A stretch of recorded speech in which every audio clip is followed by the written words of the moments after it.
Greetings. As you know, I'm gonna let this live fill up. As you come on this live, please share this live.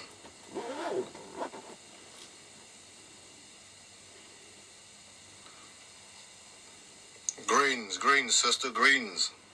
How's everything going, sister?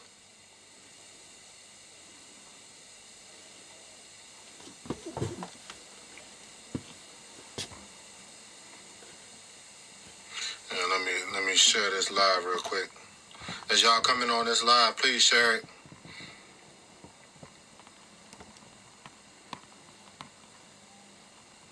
Chop it up with y'all real quick on about something real important and one of our greatest important African liberators of our lifetime. You know what I'm saying? I'm gonna discuss a little bit about somebody who's not really talked about as far as African leadership, and one of the greatest kings. Even though I don't like to use the title kings too much, but one of our great Igbo kings that's not really talked about, but he's known. I'm not gonna say he's not known, but he's known all across Igbo land and other parts of Africa, but he's not really known in the African diaspora. So that's why I really wanted to do this video, because it's important that our people across the globe, in the African diaspora particularly, know who this great man was. And this is somebody that I've been studying over the years, and just a great story, period. You know what I'm saying? Like, let me just say this real quick before I hop into it, is that, people always complaining about Hollywood, you feel me, and Hollywood not making movies about our great African figures, sheroes, and heroes throughout history. You know what I'm saying? But I feel like it's up to, people who look like us to put out these great movies about these.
Great heroes and sheroes, but it comes to find out that a lot of these black people, they don't want to do movies about people like this. You see what I'm saying? So, because a lot of them have the money to do movies on figures like this. You feel me? So, there's no complaint.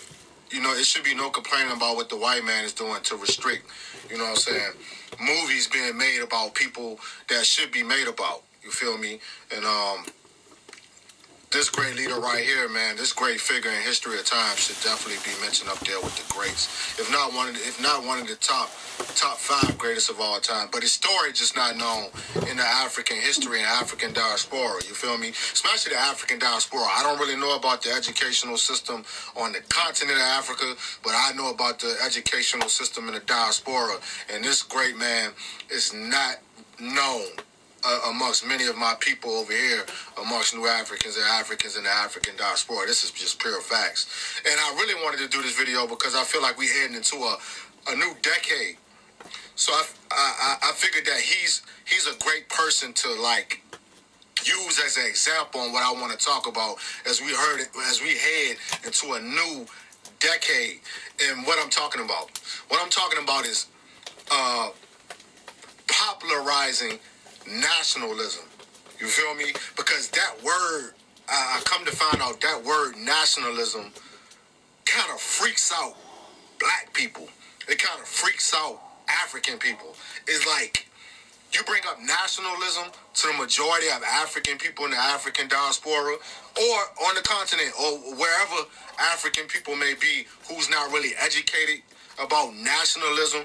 It seems like when that's brought up, it kind of like it kind of pumps fear into a lot of African people and a lot of, you know what I'm saying, people across the world, period. Because I feel like, how can I put it? You know, due to Europeans and their propaganda and how they control history and how they control educational systems and how they try to control what's being put out to the world, I feel like that has a lot to do with it also. That, you know, when you bring up nationalism or you bring up nationhood or you bring up separatism, it's seen as this most horrific, evil thing to African black people. It's like, and Europeans paint it and, you know, and they show it as something that African people shouldn't embrace. You feel me? And how contradictory is that? You see what I'm saying? Listen to what I'm just saying. Like, Europeans will paint nationhood, sovereignty, separatism, you know what I'm saying, self-determination, all these great things, you feel me? They project it on African people globally or wherever African people may be as something that we should not embrace. What a contradiction. And why do I say this is a contradiction? This is a contradiction because when it comes to Europeans and European civilizations, nationalism and separatism is the highest development amongst their civilization. That's something that they're trying to obtain, as you see all across the world, as they take land, as they conquer land.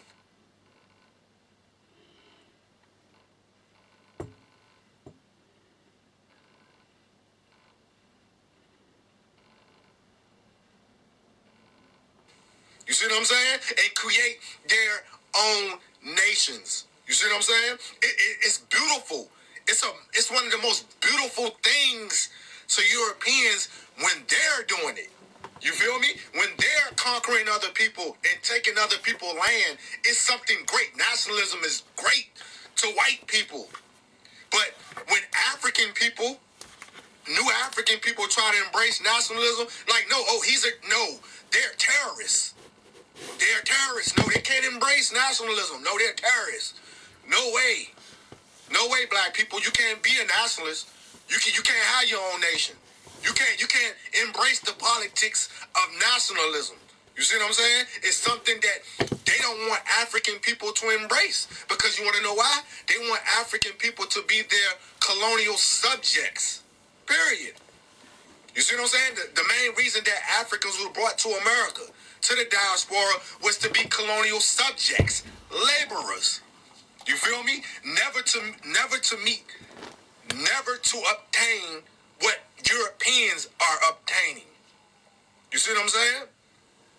And the two of the biggest contradictory European nations of all time is the United States of America and Britain. The brothers. The two brother countries. You see what I'm saying? The two biggest contradictions on this face of this earth is the British and the United States of America. Period. And let me start this live off by just saying, let me give all praises and thanks to the Father, the Abba, Saladin Shakur. Free all political prisoners and prisoners of war. Free all new African political prisoners of war, and free all African political prisoners worldwide that's fighting for what I'm talking about here today, which is nationalism. 2020 is coming. You feel me? And I feel like 2020 is a major pivoted time for African people seeking true liberation. Why? Because we have too many reformists, reactionary, black folks in groups, organizations who are so-called controlling the the whole, how can I put it? That's controlling the whole political, social, economic realm of African people, especially in the United States of America. It's time to change that. We have to overthrow that. We have to get to the point where we have to show African people that no, the only way you're going to get true freedom is through nationalism, having your own land, your own nation, period. Because I feel like this part of our history and struggle is something that's not really being projected in mainstream. And we know it's not meant to be projected in the mainstream because we know European media wants to keep that type of thing suppressed. Sell out Negroes who fell for like the American dream or the European dream and who want to just fit in with Europeans also are suppressing and repressing this mission for Africans and oppressed Africans across the world to seek nationhood, nationalism. You feel me? So 2020, I feel like this has to be at the highest development of mobilizing and organizing African freedom-loving people is that we have to start teaching our kids about nationalism and all the great nationalists that has ever came across us in this period of time in history, period. Like I told my Igbo brother earlier, and this was one of the truest sayings ever, is that history, because a lot of people don't like to talk about history. History is the clock. Trust me when I tell you, this is what John Henry Clark stated so elegantly, is that history is our time clock. You see what I'm saying? History is our time clock to free our future. Facts. You see what I'm saying? Without the history clock of our history and knowing who we are, we cannot liberate our future. Facts. So this is why I'm always expressing history. We must.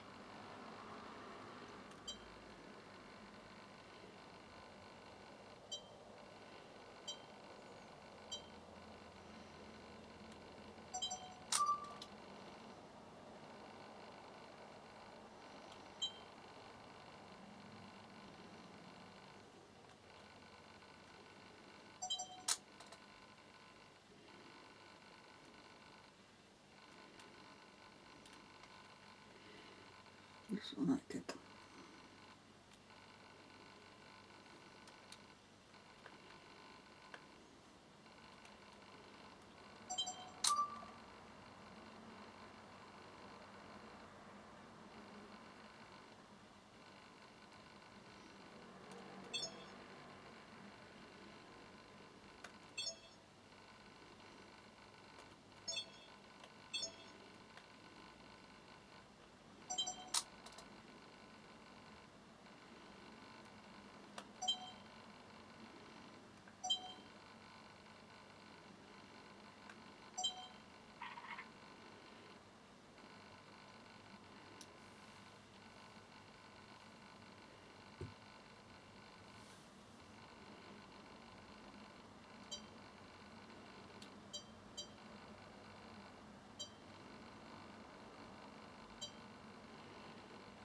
Study our history. Without our history, we will continue to be colonial subjects and enslaved by Europeans and European imperialism and European colonialism forever. Do you want your kids to continue to be enslaved by a system that doesn't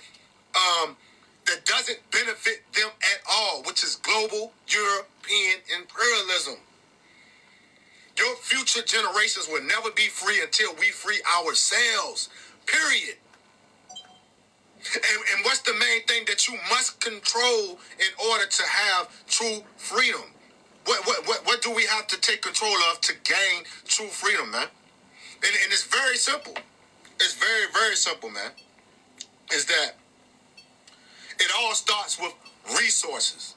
And that's why I'm talking about this great King Jaja today of Opobo. I must emphasize this great man that's not being talked about. because he did what we need to do. Even though he did it for like over 18 years. It was a strong 18 years that King Jaja did the right thing and set the right example for future African people who are seeking to liberate themselves. Is when he brought into existence the settlement city-state in Igbo land, the great city of Opobo. Period. A great example. And the greatest example of that being established is controlling the resources, people. We must control the resources, because the resources in return is what determines our lives, man. When it comes to labor, health, education, economics, legislation, and the most important thing of it all, military. Because without a military, you can't protect what you're trying to seek, because you know European imperialism is coming. It is coming to destroy what you create, and it's coming to take what you establish. Period. The same way they did this great king, Jaja of Opobo. Facts. Period. And this king must be studied, because he's a true example of African nationalism, an African nationalist. He did it, people. And then the British assassinated the great King Jaja of Opobo.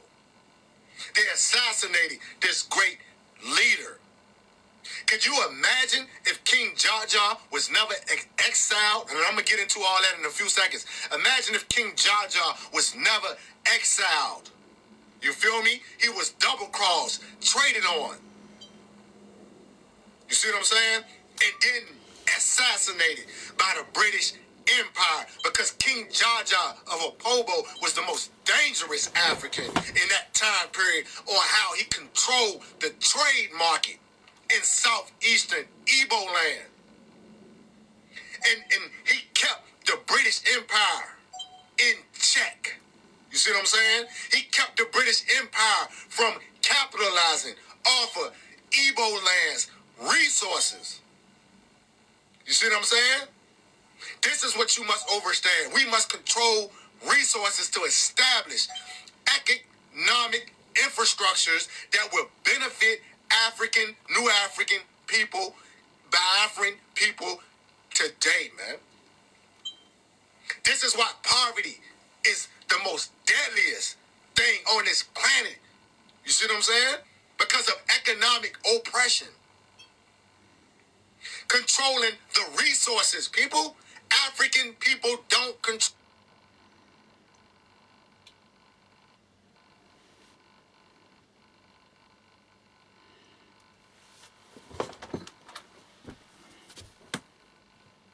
the resources in their lands.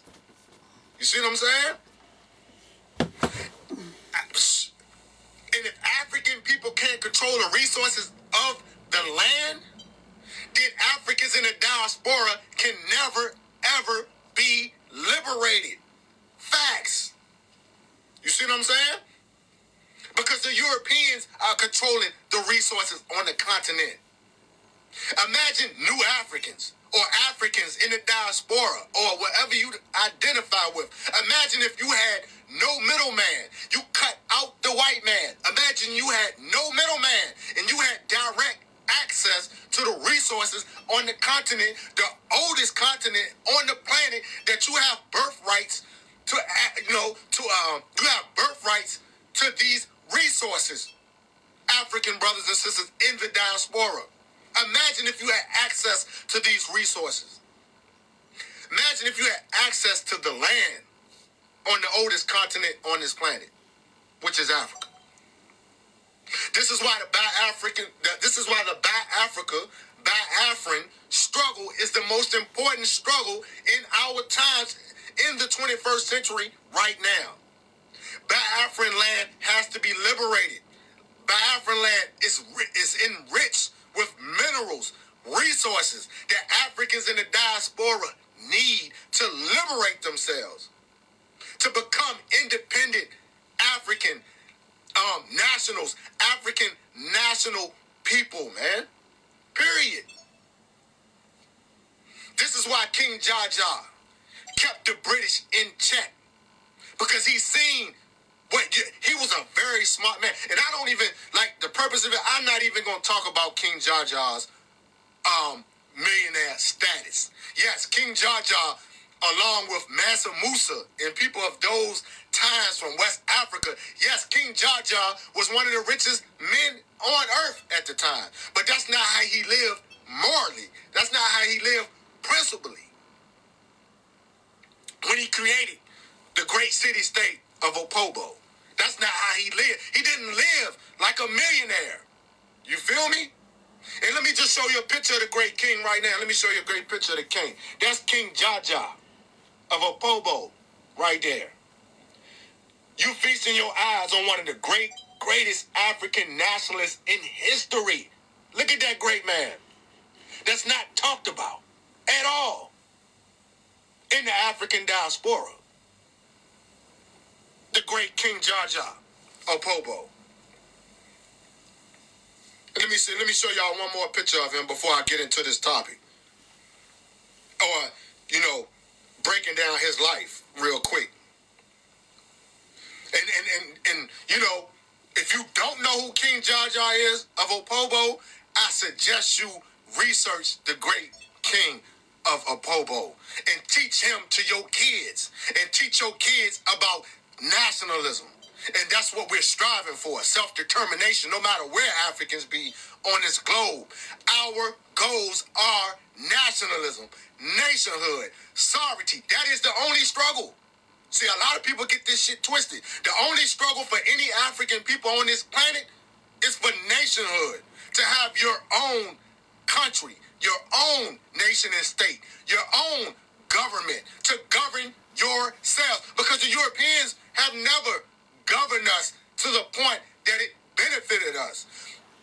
The European puppets on the African continent, the black Negro sellouts like Muhammad Buhari and all these neo-colonialist African leaders on the planet has never did anything to benefit African people. No, they did it to benefit themselves and to enrich themselves. They did not put the people first, like the great King Jaja of Opobo, who is the greatest example of how you self-govern your people and take care of your people.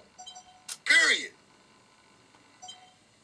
There was never, in this man's story, and not saying that he was perfect. Let's get that clear. We're not saying King Jaja was perfect, but from what the history states and the research state is that his city-state, his nation of Opobo was one of the closest to perfection in African history. That's a known fact. Even the Europeans stated this, that's why they wanted the city of Opobo so bad. Is that they had to conquer Opobo because Opobo was enriched with the palm oil, and the oil period of that time period.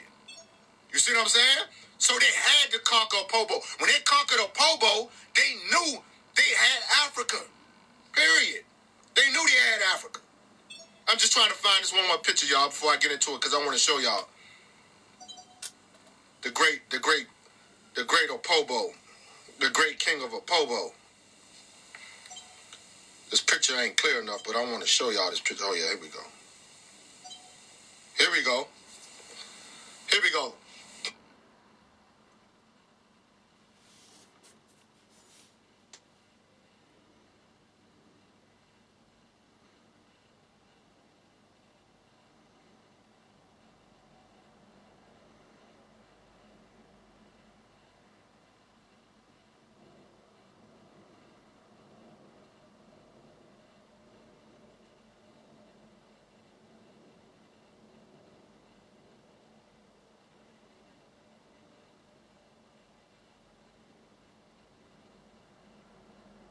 King Jaja with the Igbo red cap. King Jaja.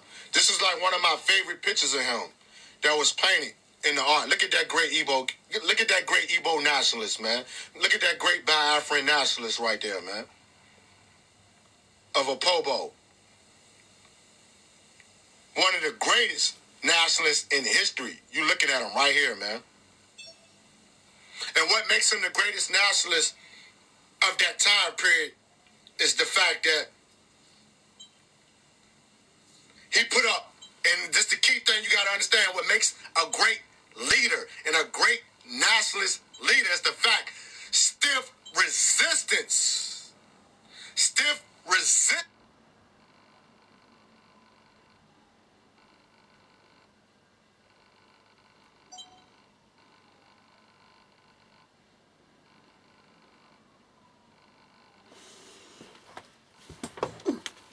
Bah, je te...